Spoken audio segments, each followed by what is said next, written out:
Hey guys, this is Joe, Analog Archive. Just kind of jumping on for a quick video. A few really great finds that I've gotten over the last few weeks. Most of it's been Discogs, but yeah, really great stuff that's been on my want list for quite a while that I've been able to finally check off. First one is Eero. It's Koi Vistanen Quartet. It's called Labyrinth. Sort of 1977 on the Love Records label out of Finland. Eero, great saxophonist, plays a few different reed instruments, soprano, tenor, plays sopranino as well on this, and then you've just got a classic rhythm section, piano, bass, percussion. Yeah, recorded 1977. First discovered this record from a post at Music Research Library in Boston. Did not have a chance to be able to get to Boston to be able to pick it up. I think it sold pretty quick and was around Record Store Day, so yeah, probably sold pretty quick. He has a great, not pretty large, but he has quite a few records in the 70s and 80s. Most of them were recorded and released in Finland on quite a few different labels. I know he has run record called Odysseus that's got like a kind of like Greek like bust on the front. That one sells for easily probably high 3 digits, if not 4 digits. This one's a little bit cheaper. It's still in the few hundred range, but was able to find a great copy on Discogs. And yeah, wish I could have found it in person, but sometimes you got to go to Discogs, especially for these European records. So yeah, he's got a great catalog of stuff. Most of his catalog, the records are pretty expensive, several $100s for the majority of them, and they're pretty scarce. Even on Discogs, you'll find 1, maybe 2 copies of most of these records. Great thing is that a lot of them have been reissued by I believe it was this, I think it's Swedish record label. It's called Svart, S-V-A-A-R-T. I know I picked up a Brotsman session last summer that was on that reissue label. They're doing a lot of great work. And those records, even in the secondary market, are usually only $30, $40. So much better than probably about 10% of what you would pay. So this was a great find to begin with. Also found another one from Discogs, is Ebo Taylor. This one is Tawur Naimi. Again, probably did not say that properly. This is on the Philips label. This is a Ghanan high life Afrobeat type record. Ebo Taylor is a pioneer, really like high life African Afrobeat guitarist out of Ghana, along with Fela Kuti from Nigeria. The two of them are really credited with really pioneering and really pushing this genre of, or subgenre, Afrobeat kind of into a little bit larger of an audience. Most of his stuff, though, most people really were aware of him that were from Africa, and it really wasn't until more recently. I guess he just in the last few months was on tour in the US, and he's definitely, I think, getting his recognition more recently, but really killer guitar, again, Afrobeat, great vocals, great groove to it. I believe it's two long tracks, one on each side, so really happy to find this. I got this one actually in the US from a shop, or from a person in Brooklyn, so that was a nice, great find there. Found this one at Au Tour in Montreal. This is Ted Curson live at La Tête de l'Art Montreal Club. This was recorded I believe 1962. Yeah, I think it was, 1962 came out around the same time, 62, maybe 63.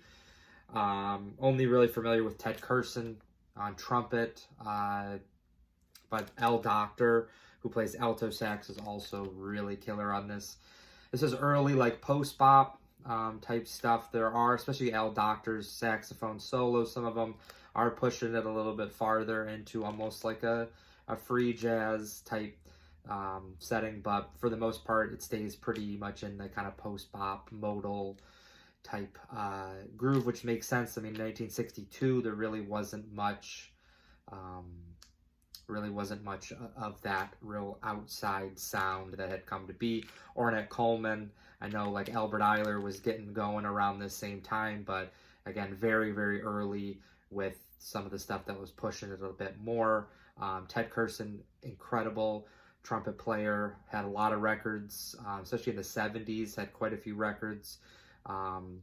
Most of them are a little bit more on the challenging side, not necessarily expensive, but tougher to find in some cases. So really great one to find. Nice copy of this. Private press, or not private press, but it was on a label that really didn't put out much jazz.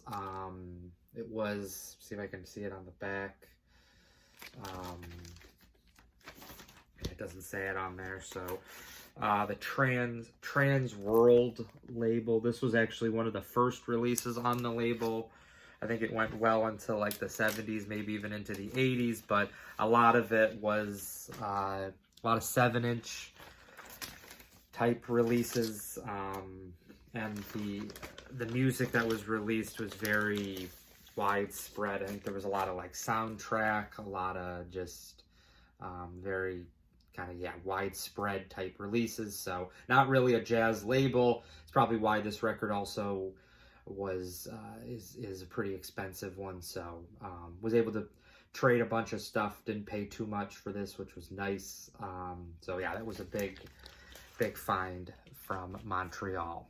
In addition to talking about the records, I also wanted to acknowledge the passing of Billy Jones, the influential, the absolute, just incredible New York City music kind of venue owner, along with opening Billy's Record Salon in Brooklyn back in 2023.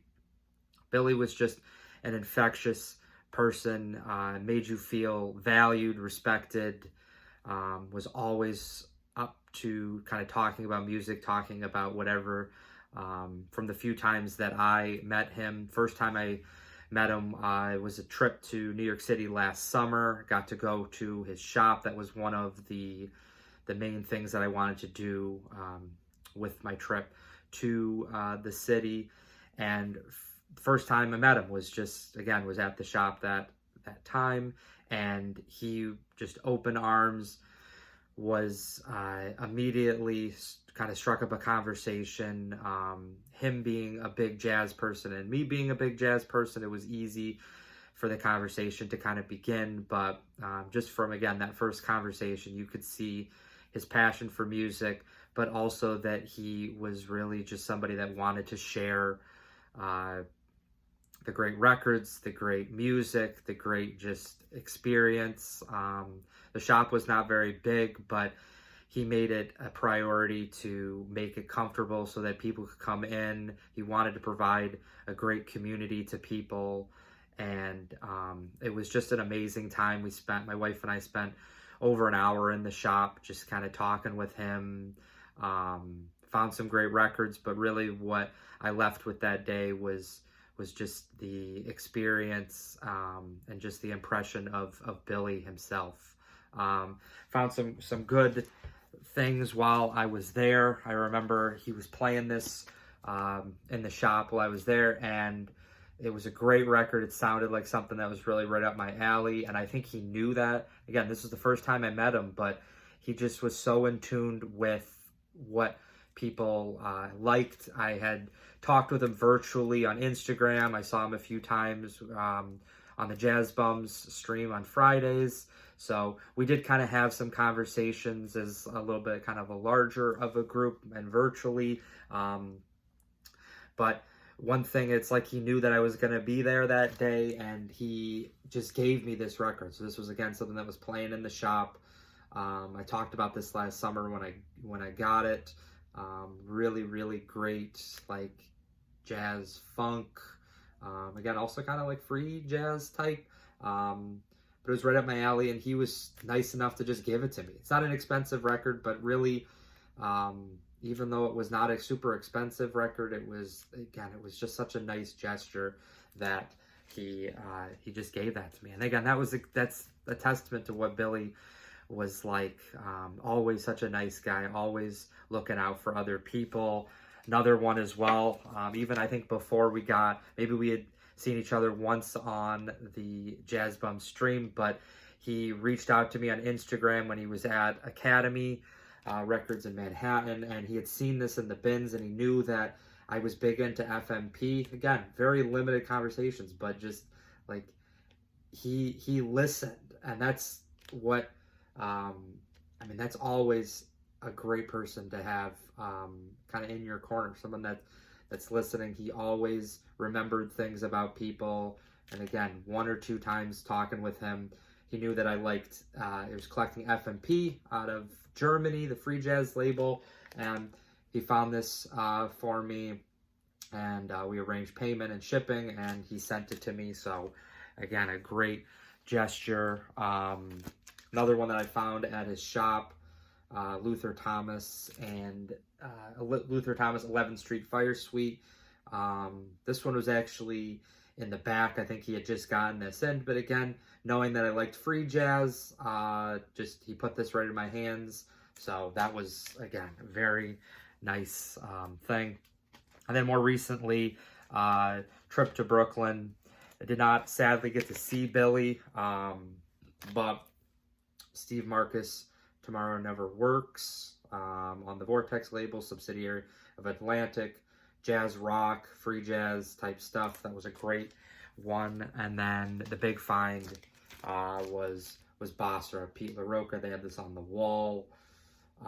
They kind of held out. The guy that was working there told me that Billy really wanted to sell it to somebody in person, so I was very happy to be able to buy this, and especially buy this from Billy. So those records are definitely going to be ones that I will always remember.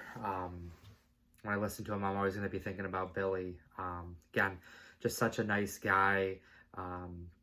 Had conversations in the shop, saw him at WFMU back in November, and it was always a great experience talking with Billy. He always had something that he was excited about, whether it was something that he was going to share with somebody else, like a record, or if it was just had so much to talk about, and he's going to be so greatly missed.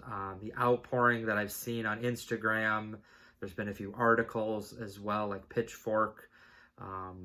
It just speaks to the impact that Billy had on the New York City community, but also when it comes to records, on the vinyl community. And there's quite a few people that he kind of had the same great lasting impression that he had on me. So definitely Billy is going to be missed. Going to continue to be thinking about him.